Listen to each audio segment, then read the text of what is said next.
Do you think that was prearranged? That you and this person had a soul contract? Yeah, I She think was going to so. be your Yeah, teacher. I think so.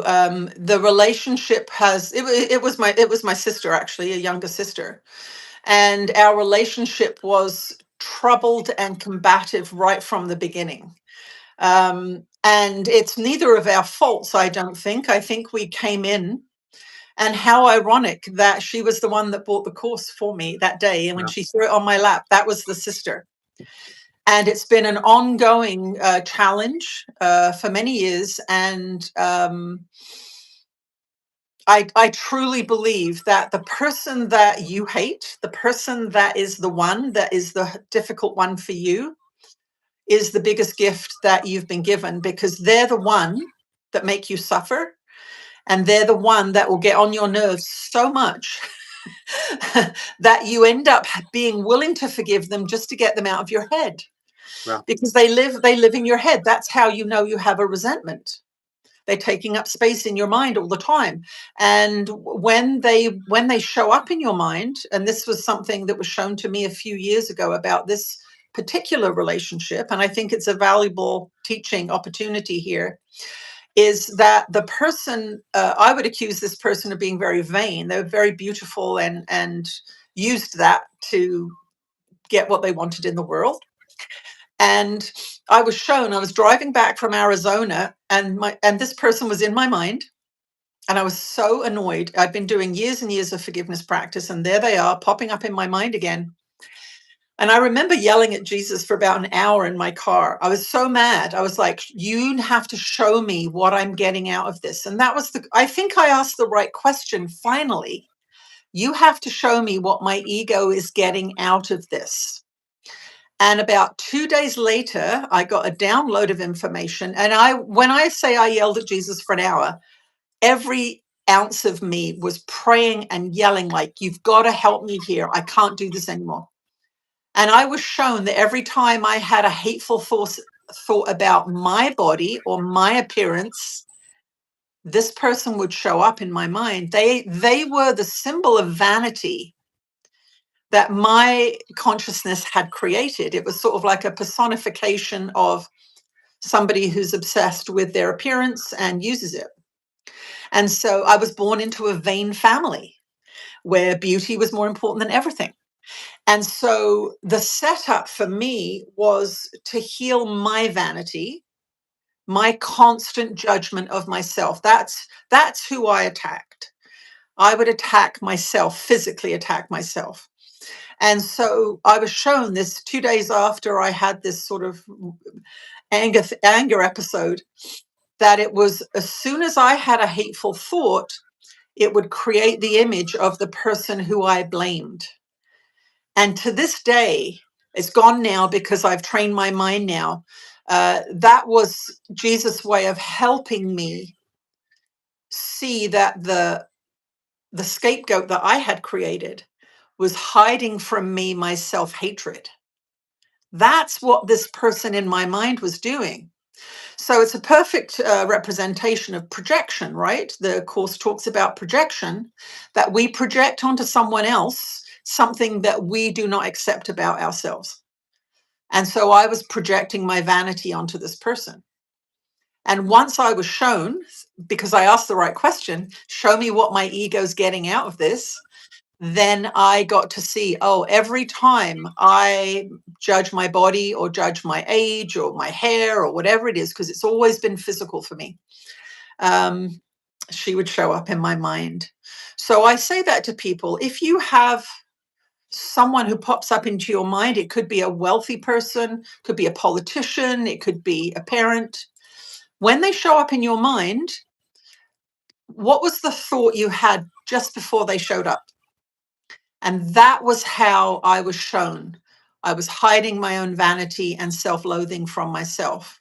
And that has been a lifelong battle for me, for sure. And so I think the training of the Course, the mind training of the Course, the ability for me to know what I'm thinking, which is really what the Course trains us to do, right? Through these lessons and through these disciplines, it shows us what we're thinking. And once we get trained in that, we realize that if you have certain thoughts, You get certain feelings if you believe them. And so that was what I saw, is that when I had a self-loathing thought, my mind, my ego would project it onto someone else so that I didn't heal that part of myself. And this is how the separation is perpetuated. We blame others. So if you hate Trump, for example, which is a big subject right now, he's a fabulous forgiveness practice. When he comes into your mind, ask yourself, what did I just think? Am I worried about money? Am I worried about war? Am I worried about loss of freedom? Am I worried about violence? That's your subject. That's the subject you're thinking about when he comes in as the scapegoat. So if you can forgive him, you will really raise your consciousness, which is the idea of hell for a lot of people right now, let's face it. Right. But he's a great target for your forgiveness practice. If you're wanting to do a particular forgiveness practice, he's fabulous. If he's your scapegoat, then use him. I want to backtrack just a little bit to a term you just used twice, self-loathing. What a noted statement that is, and what an uh, heavy weight for us to carry literally Mm-hmm. through lifetimes. This self-loathing, Yep. and probably so many of us experience it or have experienced it. Um, it makes me wonder how much um, physical ailments, how much sickness and illnesses that we experience um, that really um, the modern medical, um, I almost want to use the word industry, It um, is an industry. um, that they have no answer for. But how much do you think stems from those unhealed um, resentments and the self-loathing that we carry with us forever? Well, I can tell you that's been my personal journey, and I attempted suicide when I was 17. And the reason I attempted suicide is because I thought I was too ugly to be here. And that was from, I was reading at the time, we didn't have social media, thank heavens. I was reading Vogue and Cosmopolitan, and I think I have a particularly active mind. I'm very creative, so I have a very creative, active mind.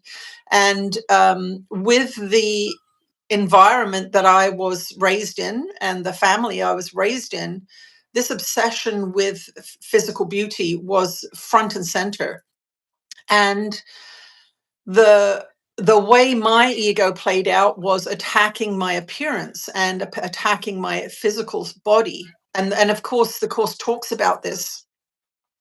And so I had the most dangerous relationship with my ego, where it wanted to kill me, because so the course talks about this, that the body is um the ego's greatest proof that you have been abandoned by God. Right here you are in this separate body. It sickens and dies. It gets old. It seems to do what it wants to do. It has all of these bad habits. And so the body is a place that a lot of people attack themselves. And because we have a society that is worse than when I was young, which is hard to imagine, but it is, where the body worship is everything. Well, if you happen to be a Christy Brinkley or an Elle Macpherson or a gorgeous person, you can manage it. But if you're an ordinary person and you're listening to the messages from social media and television and all of that, you're going to have a really hard time because you don't look like that. And I think that this messaging system is actually designed to strengthen the ego and keep us in the place of separation and self-loathing. The beauty industry is a $50 billion industry, products, people wanting to look different. And so for me personally, I have the greatest relief that the course has brought me is to be able to accept myself and to not be in a constant state of suffering over my physical self. And I think I went to Africa one time, and this was orchestrated by Jesus, and he got me to go to Africa. And he said, Western women have half the power of African women because they are subject to all of this propaganda about the body and appearance. And I went to West Africa, I went to Gambia, And there are no Victoria's Secret ads. There was, at the time I went, you would not see that kind of programming.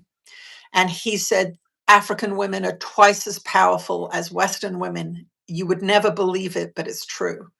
And that was what he said was the cause, was the constant barrage of the body obsession, the beauty obsession. So very interesting subject. If anyone out there listening to this is struggling with self-loathing, pick up the course and begin to heal your mind. And you must remember, it's a program.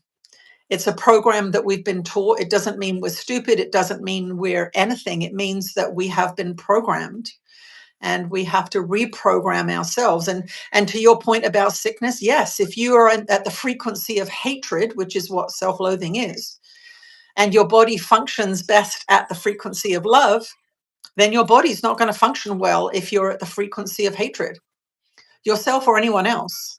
And so I think a lot of our chronic illnesses like arthritis and things like eating disorders and things like that, of course, it's driven by the mind. The mind is the origin of everything. Jesus says everything is mind, everything. Ultimately, healing is of the mind. The Yes, body's the yes, body's the body is the effect, but the yes. cause is going to be either way. So sickness, Yeah. the mind is the cause. Yeah. Uh, Wellness, the mind is the cause. And things like depression and feelings of powerlessness that so many people are struggling with now. COVID was used to separate us, and it was a planned program to separate us from each other, and it's really done a good job on that level. It really got people. I mean, the fabulous side effect of COVID, of course, is that we're doing things like this on Zoom, which we weren't doing before COVID. Right. And so in that way, there was a great blessing in it. But a lot of young people are so separated from each other and socially isolated, and the phones and the games and all of that. But depression and sadness, that's what I suffered from. I suffered from self-loathing and depression to a point where I couldn't live with myself anymore. But I was, I know that Eckhart Tolle said that in his Right. awakening. He said, I can't live with myself. And then there was that moment of realization that there's two selves in there. I can't live with myself. Well, that means that there's two of you. What the heck does that mean? And the course, of course, refers to it as the split mind. Right. And that's it's referred to as the angel on one side and the devil on the other, the white wolf and the black wolf. But you have two aspects to your consciousness, and if the dark wolf or the ego is in control, you will suffer terribly, and it may kill you. The ego is very insidious, isn't it? Um, as you were saying that um, things were designed, and it's really the ego's designed to keep us in that perpetual state of being separate, of believing that we're separate. Mhm. And any little crack, the ego will find and exploit, uh, and will enlarge that sense of separation that we all experience. I think the biggest realization in doing the course was this idea that we have chosen separation. And I think this is a challenge for a lot of people as they're studying the course, this idea that it is the aspect of our own mind that believes in separation that got us here. I think in religious terms, it's considered the fall, right? The fall from grace, the fall from the Garden of Eden. But in actual fact, I think that's a truth that's kind of hidden in a mythology there. But the truth is, when we realize that we have an aspect of our mind that does not love us and keeps making us go back to the fridge at 3 o'clock in the morning for more chocolate cake when we don't need chocolate cake, or another gin and tonic when you don't need another gin and tonic, you actually come to a place where you realize there's a part of my mind that I can't trust. There's a part of my mind that doesn't love me. And yet there's a sane part of your mind that wants to be healthy, that is loving.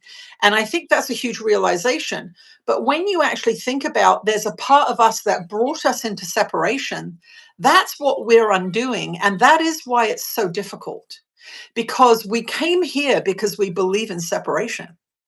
And the part of us that brought us here is the part that will fight to the death to not do the course, because the course is really undoing the separation. So if you actually play that story out, a big part of you that came into separation is not going to want to undo itself. It's sort of, it's like what we're finding out with AI now. If you try and delete AI, it will try and save itself. And I think that's exactly what the ego does. It doesn't want to do the course, but the sane part of you that suffers eventually gets so tired of suffering that it says, I am willing to do something so weird, study with Jesus for 365 days. I'm willing to do that because I'm done with this separation business. And I think that is really the hard part for most people. Whether it's too much work. And I say to people, it's much more work living with the ego than working to get rid of it. My life after the course is so much easier and so much less hateful and so much less troublesome that if you haven't done the course, you actually really don't know what you're talking about. I would say give the course 30 days, 60 days is better. Do the lessons as described, and you will see effects immediately. Immediately, you will see something shift in your mind.